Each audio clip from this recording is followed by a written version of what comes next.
Non mais n'importe quoi, moi. Ah, d'accord, je comprends mieux.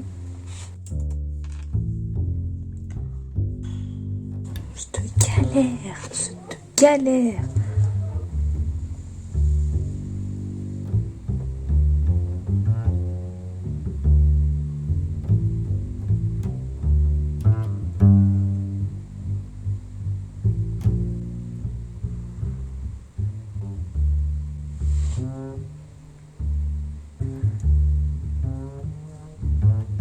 Parfait paragraphe.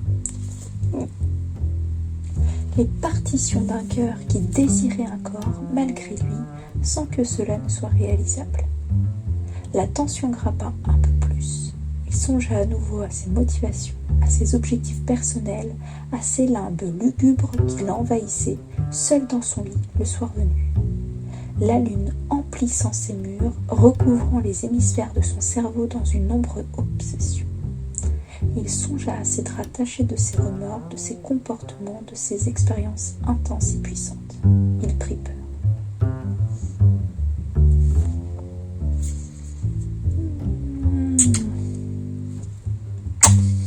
N'importe quoi, moi.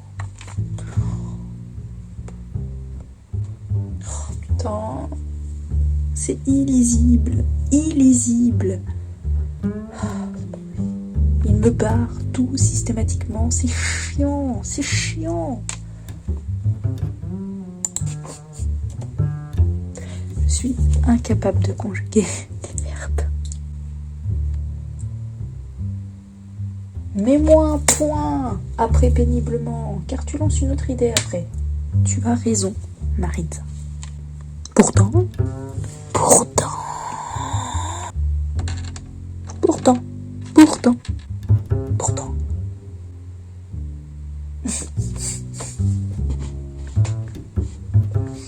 Putain, moi et mes expressions à la con. Elle se fit. Alors, Calliope se fit mémoire d'un événement, peut-être ou sûrement, pour lui, vain.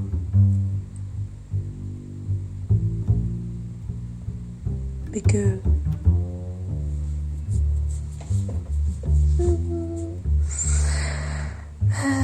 non. Le logiciel me fait de la merde sur la correction. Il surligne absolument tout. Et il refuse de revenir à la ligne. Non mais c'est une blague. Mais je vais passer 3 heures à corriger. Je vais passer 3 heures à corriger. Je suis dans la sauce. Je vais péter un câble. Une scène où je dois mettre du consentement.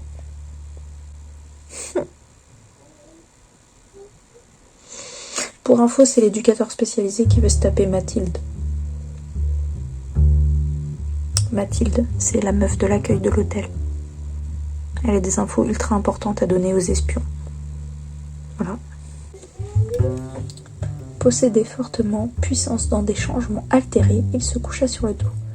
La monture devait se reposer, à elle de prendre le temps d'être conduite au 7e ciel. Oh, je retrouve là tes réflexions qui à chaque fois sonnent justes. C'est trop mignon. Qu'est-ce que j'avais écrit ? La bretelle déposée sur son épaule, elle perlait de sueur. La chaleur dense autour d'elle, l'air s'épaississait. Dans ses mouvements, ses mains ralentissaient à chaque pari, chaque regard jeté sur elle. Calliope se trémoussait, l'alcool dans les veines, l'alcool dans le front, sur les tempes, elle possédait la sensation d'être prisonnière d'un aume transparent, d'une flasque de désir, d'exploitation de son corps. Oui, c'est validé.